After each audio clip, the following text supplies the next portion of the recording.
Hello everyone! Today we'll take a look at the best smartphones under $500 in the market for 2021. I made this list based on my personal opinion, and I'll try to help you find the right one for your needs. To see the most up-to-date prices and find out more information about these smartphones, you can check out the links in the description below. Before we start, I have a question for you guys. Which smartphone are you using right now, and what is your opinion on it? Let me know in the comments. Number 5. Xiaomi Poco X3.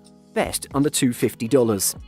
The Xiaomi Poco X3 is all about value. Like every Poco handset before it and almost every Xiaomi device, the Poco X3 is probably the best phone for gaming at its price. It has a large, well-spec'd screen, loud stereo speakers, and its Qualcomm Snapdragon 732G processor handles titles such as Fortnite far better than the Snapdragon 665 and Exynos 9611 phones that you might buy for the same cash. The Poco X3 has an impressive-sounding 64-megapixel main camera.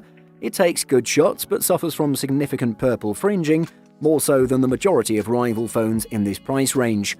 The Poco X3 NFC has just about the most advanced display at the price. This is a 6.67-inch IPS LCD panel of 2400 by 1080 pixel resolution and has a trim punch hole for the front camera. While impressive, they alone don't make the Poco X3 screen special. It's the 120Hz refresh rate that does. Most budget phones come with a screen that refreshes 60 times a second. It's in the app menu where you'll notice this most. Your current phone may not look clunky in motion, but put it next to the Poco X3 and you'll be proven wrong.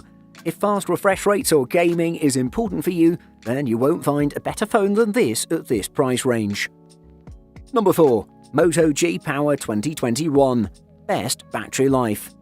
This year there are 3 new G series phones, including the Moto G Power.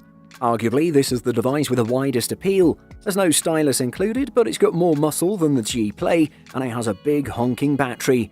The G Power is a plastic phone, but it's less ugly than last year's G phones, which had glossy plastic shells that became smeared with fingerprints the instant you picked them up.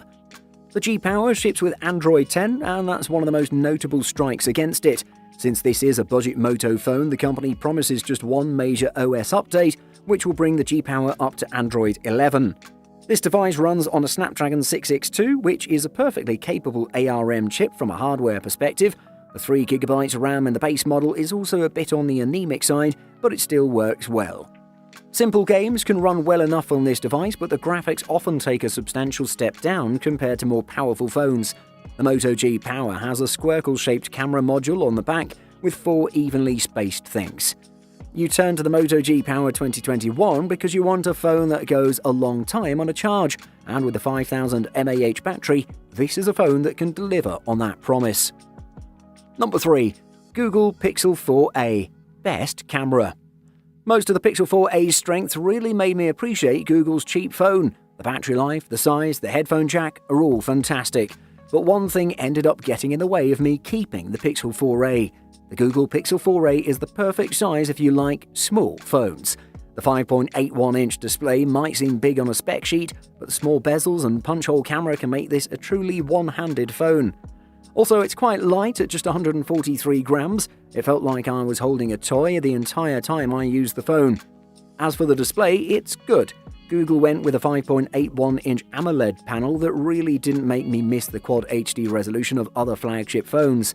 The Pixel 4a's display gets dim enough for nighttime use, and it's contrasty without appearing unnatural.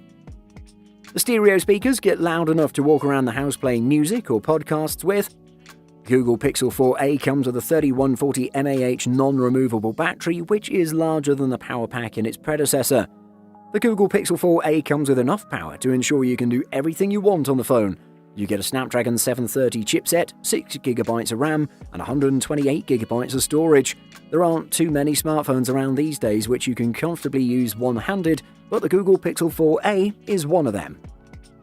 Number 2. Samsung Galaxy A52 5G. Best runner-up.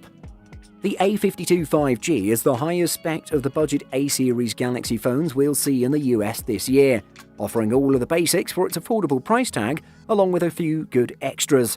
The Galaxy A52 5G is designed to have a solid build without the bells and whistles you'll find on flagship smartphones. That said, 120Hz isn't a specific reason to opt for this phone. but we found it to perform well without having a noticeable difference on battery life. There's an octa-core Qualcomm Snapdragon 750G processor doing the heavy lifting here. You won't get a top-end experience with this chipset, but it's powerful enough for most tasks, and you're unlikely to be frustrated when it's a touch slower. The camera on the Samsung Galaxy A52 5G sounds good on paper, and we found the results to be similarly impressive in real life.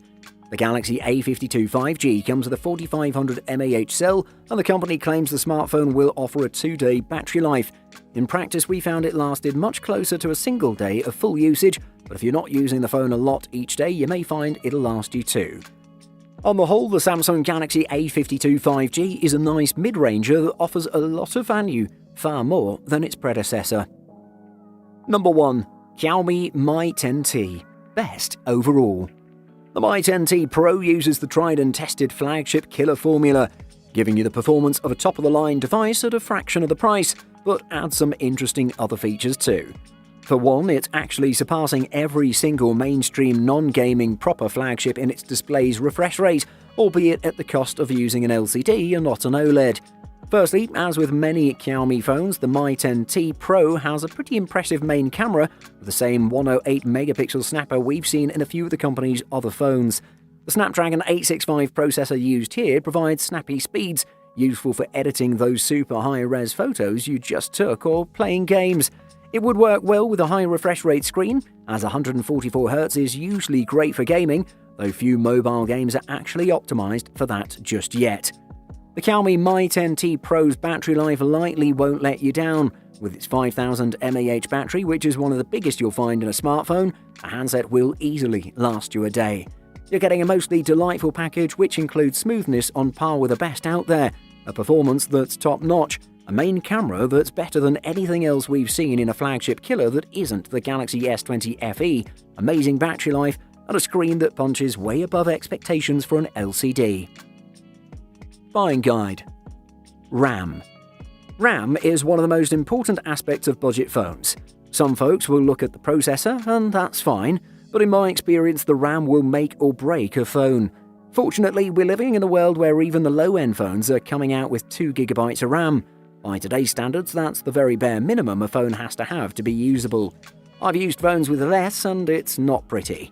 RAM is more important than processor in the end. Build quality. Putting together a budget-friendly phone is generally straightforward. Use as much plastic as you can. Plastic is crazy cheap and cheap feeling, but it's also a pretty good material to use for a phone. It's somewhat durable and can generally survive a fall or 3.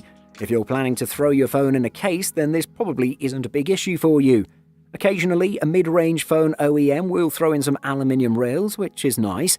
Generally, you won't find anything better than Gorilla Glass 3 covering the screen, so anything you can find over that is an upgrade.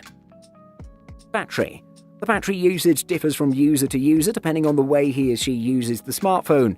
If you're a heavy user and work on apps, play games, stream videos and more, then go for a smartphone with at least 3500 mAh battery or above. If you're an average or light user, a handset with 3000 mAh battery would be good enough to run for a full day.